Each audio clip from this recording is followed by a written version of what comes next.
Bismillahirrahmanirrahim. Dear students, Assalamu alaikum.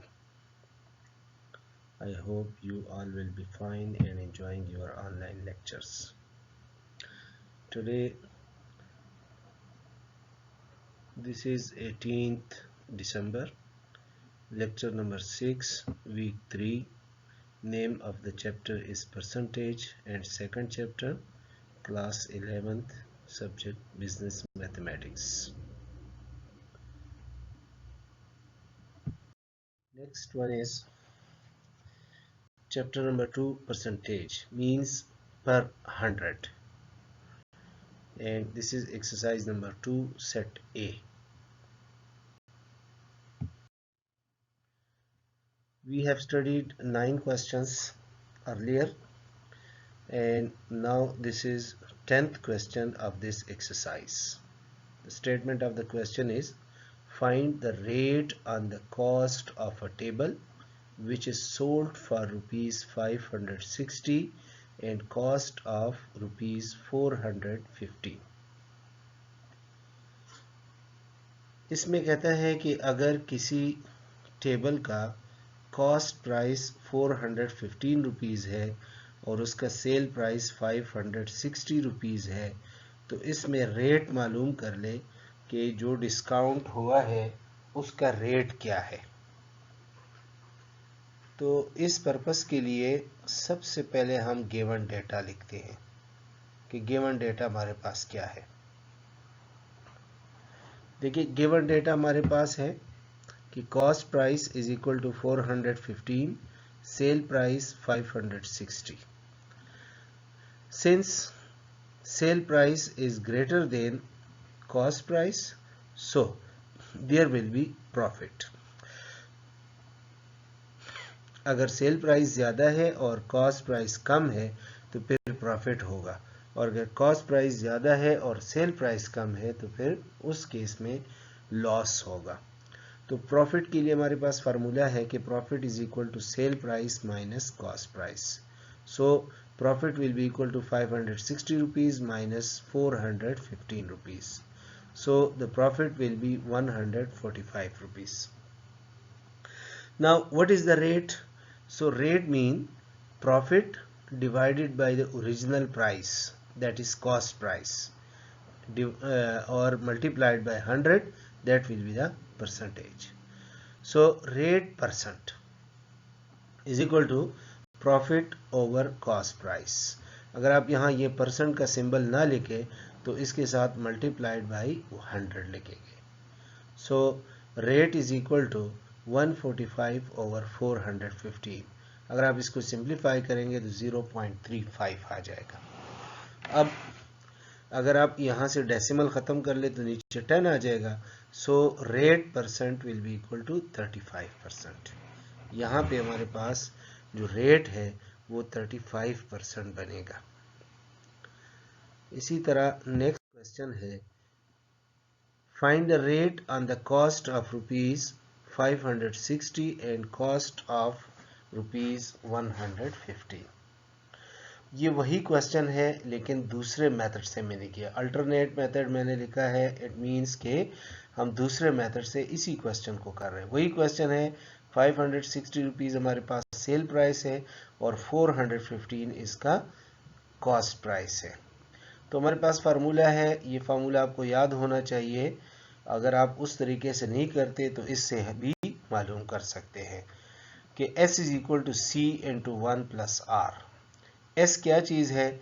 S is the sale price and C is the cost price and R is the rate. So sale is equal to 560, cost is equal to 415, bracket में multiplied by 1 plus R. अब ये 415 bracket में दोनों नंबरों के साथ multiply होगा, यानी दोनों टर्म्स के साथ मल्टीप्लाई होगा. सो ये 415 प्लस 415 R. ये 415 लेफ्ट साइड पे शिफ्ट कर ले तो माइनस हो जाएगा.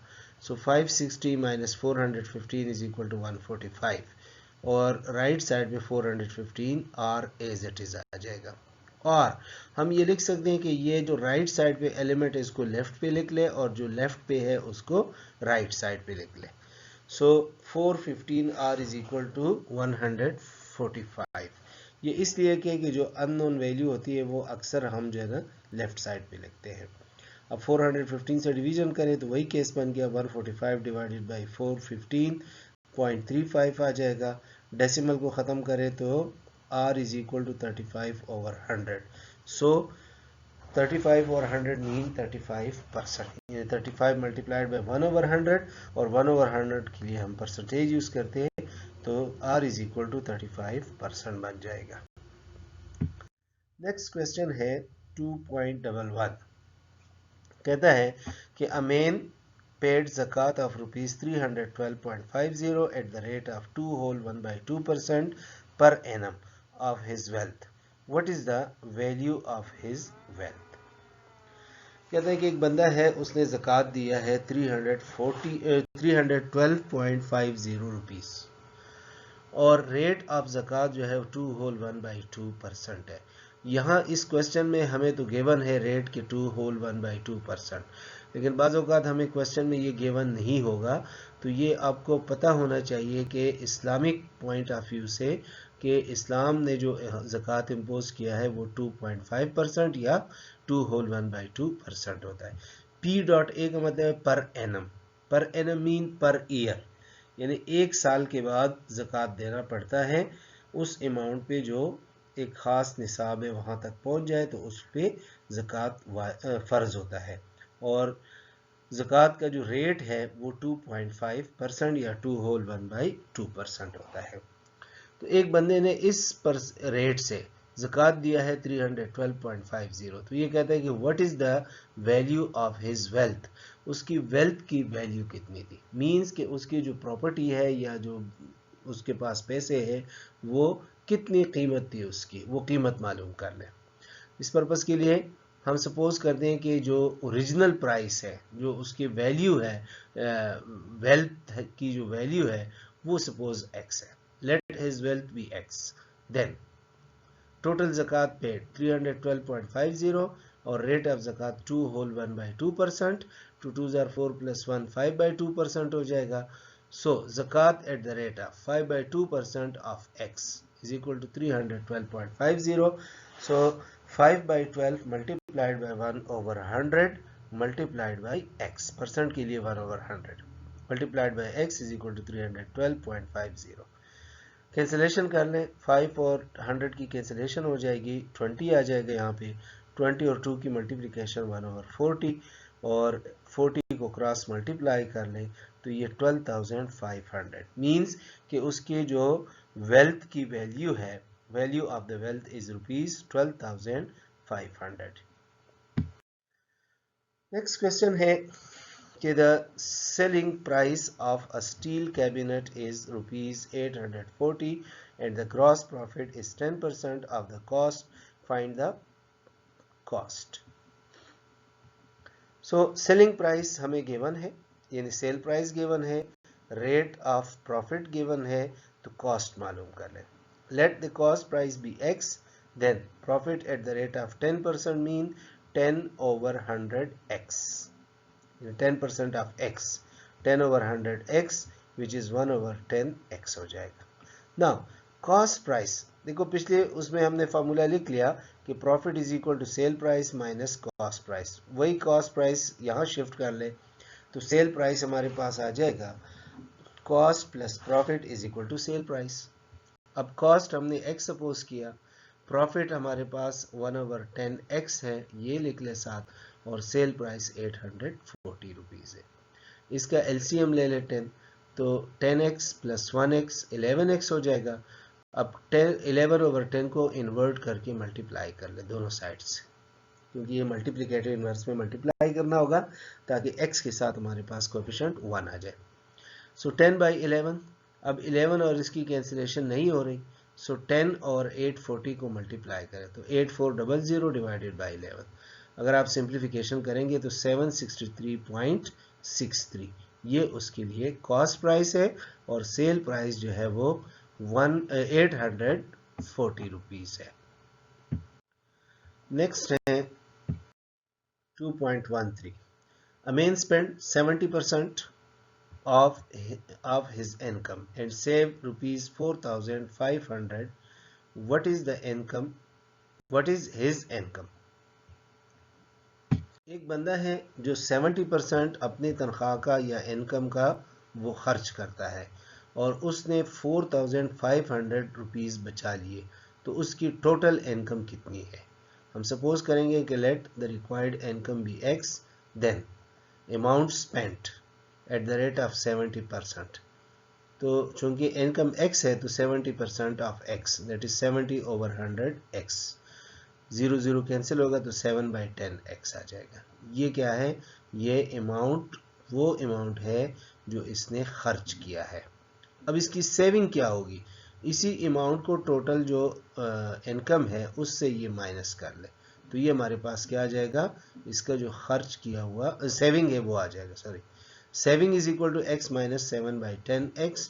तो एलसीएम ले ले 10, तो ये 10x माइनस 7x, तो 3/10x आ जाएगा. अब ये भी सेविंग है और 4500 जो है ये भी सेविंग है. सो 3/10x इज इक्वल टू 4500. 10 से मल्टीप्लाई करें, 3 से डिवीजन कर लें, तो आपके पास 15,000 आ जाएगा. इसका मतलब है कि 15,000 rupees is the required income. यानी उसकी टोटल इनकम अगर 15,000 रुपीज़ है और इसमें से वो 70% पैसे खर्च करते हैं, तो उसका जो सेविंग है वो 4500 है.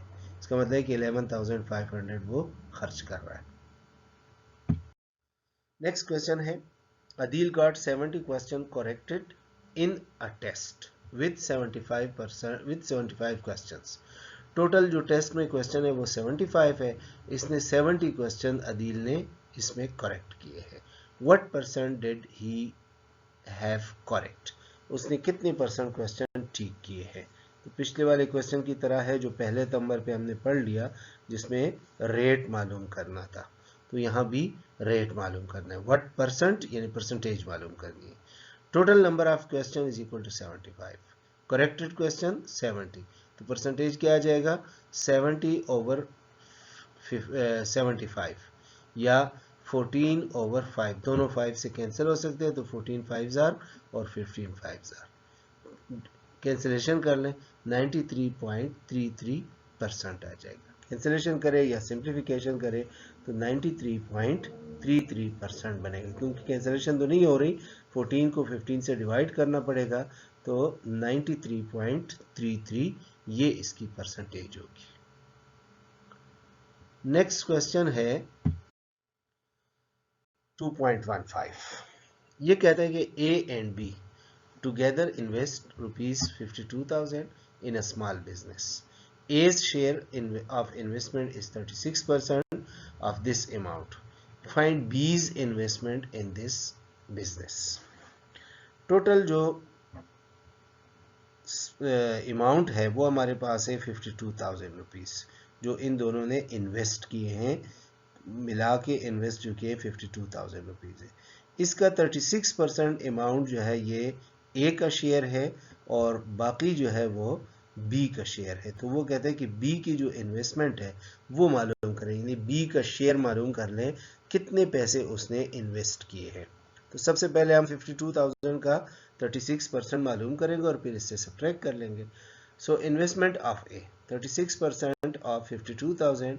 36% का मतलब 36 over 100 multiplied by 52,000. Double zeros cancel कर लेंगे.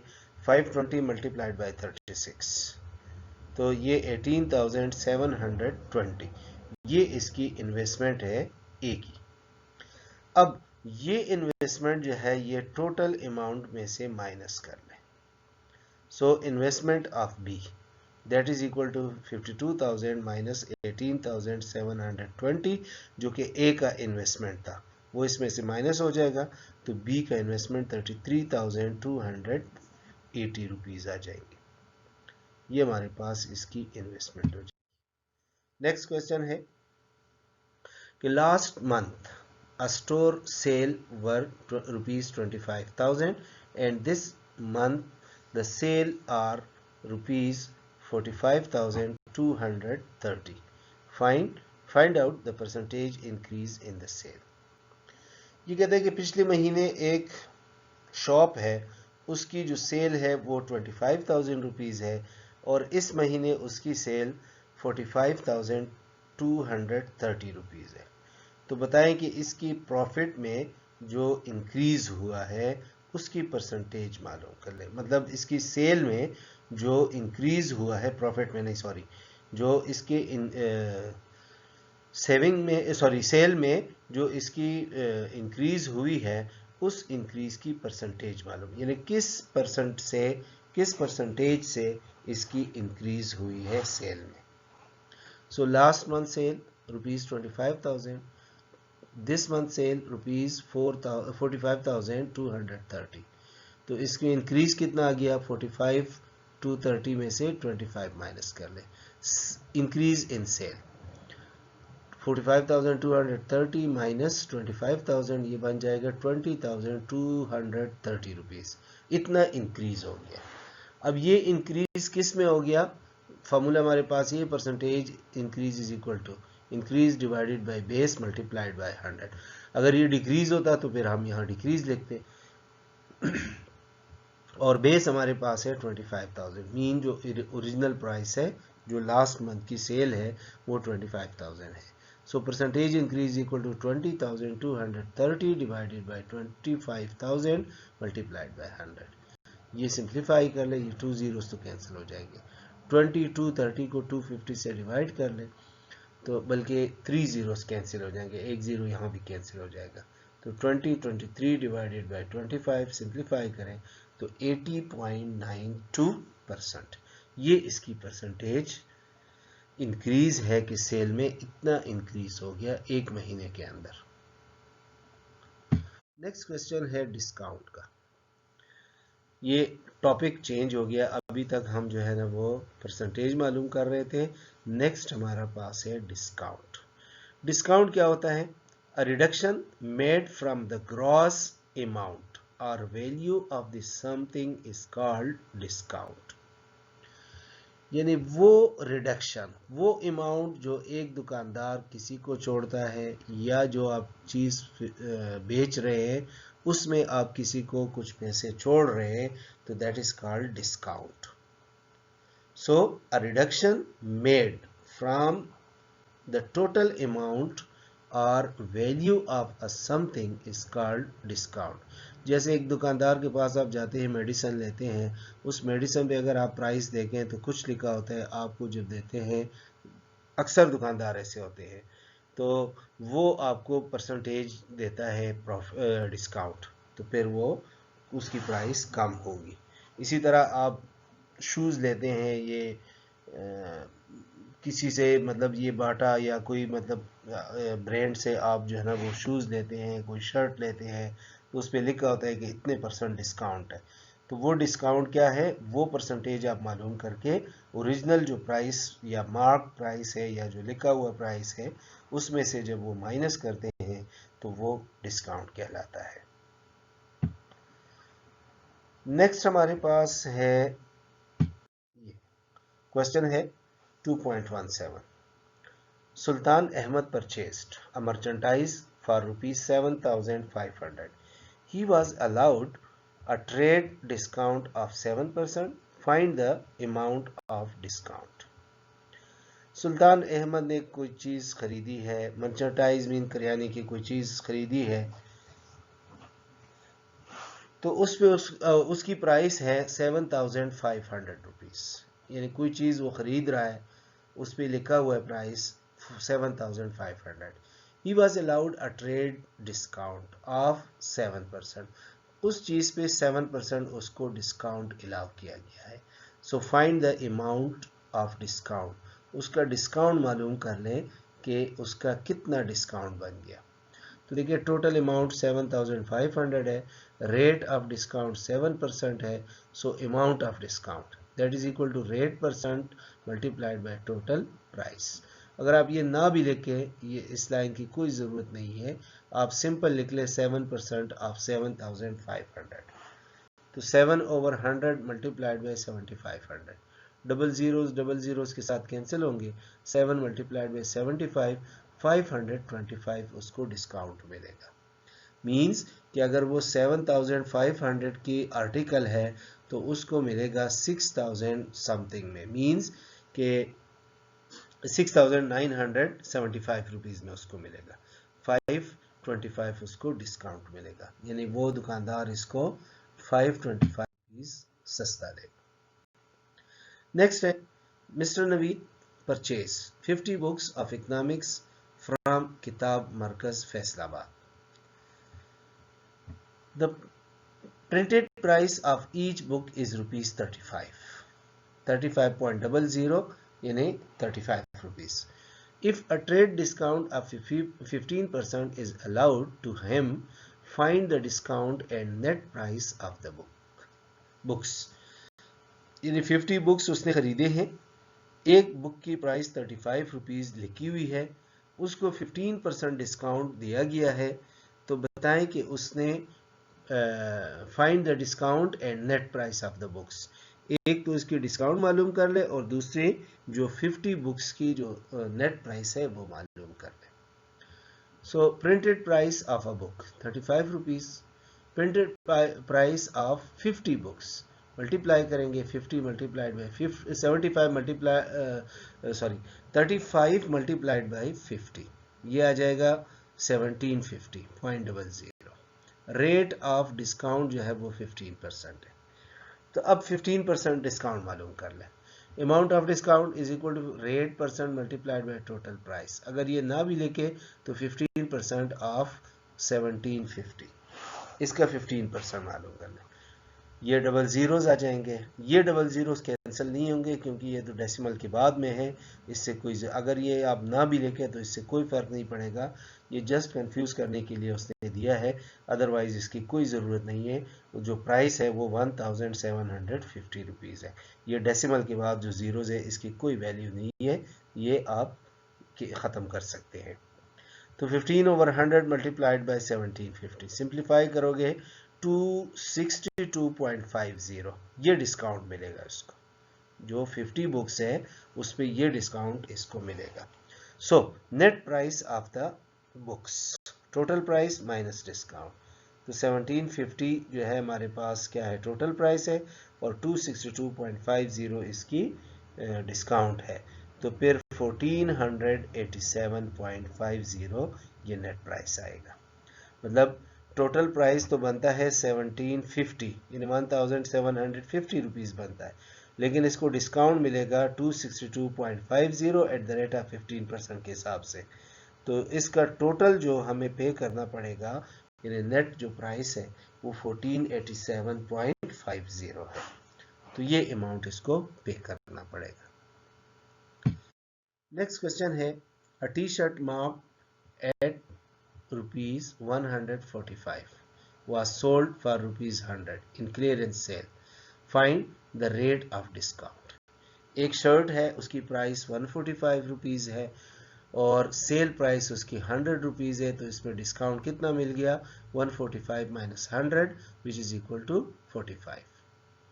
अब रेट ऑफ डिस्काउंट क्या होगा, यानी rate percent multiplied by total price. अब रेट परसेंट तो हमें गिवन है,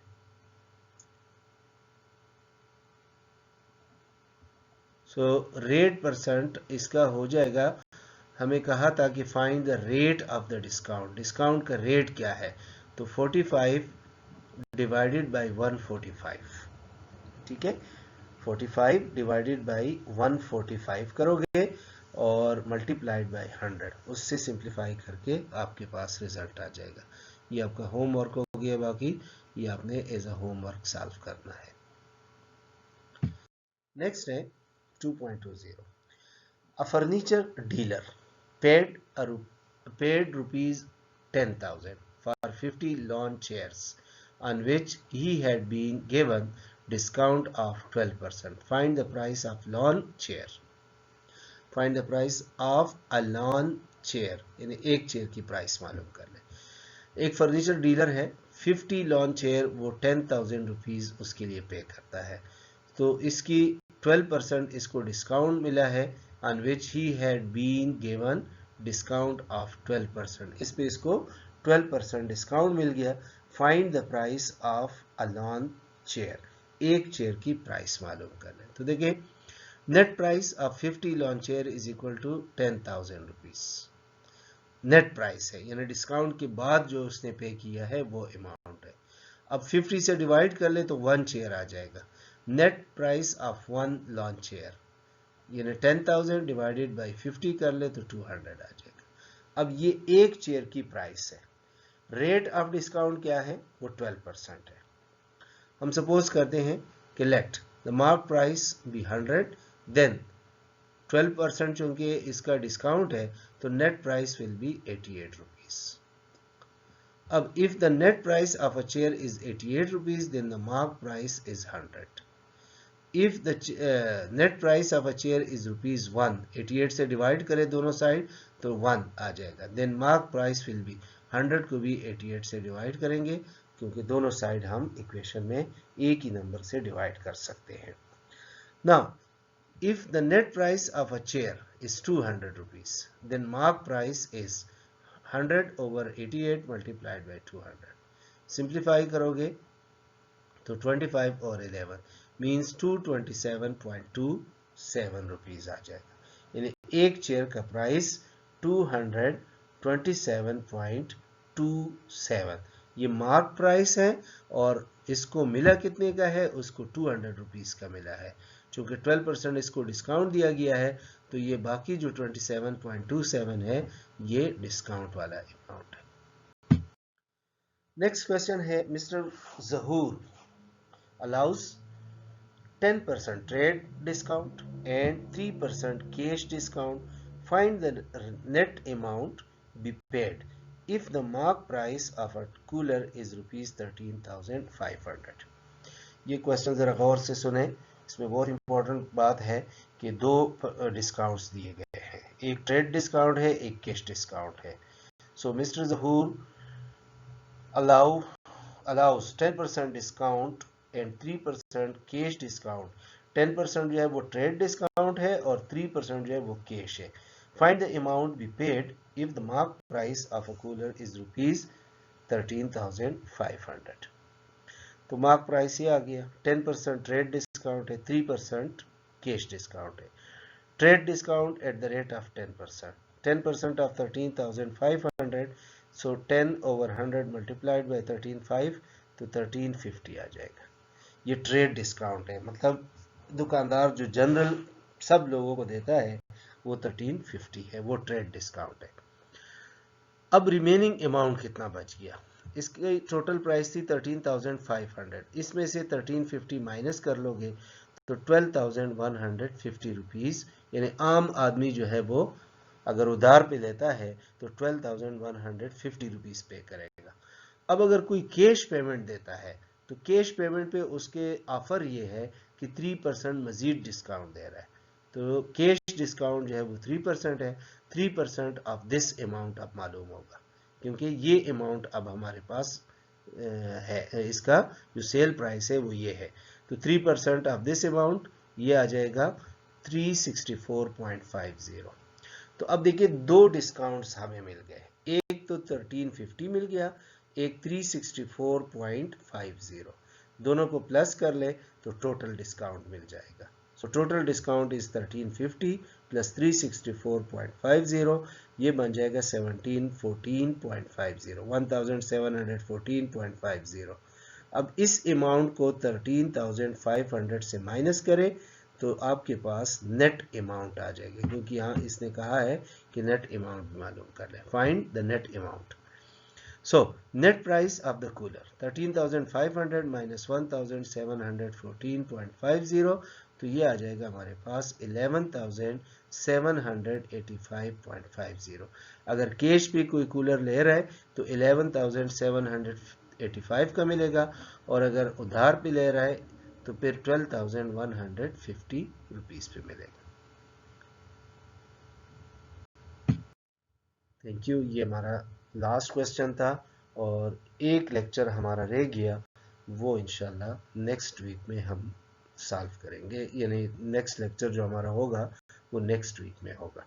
ठीक है, इसमें अगर किसी का कोई क्वेश्चन है, कोई भी मतलब आपको चीज़ नहीं समझ आई इसमें, तो आप व्हाट्सएप ग्रुप में थ्रू मैसेज आप पूछ सकते हैं। इंशाल्लाह हम हर वक्त हाजिर है आपके लिए।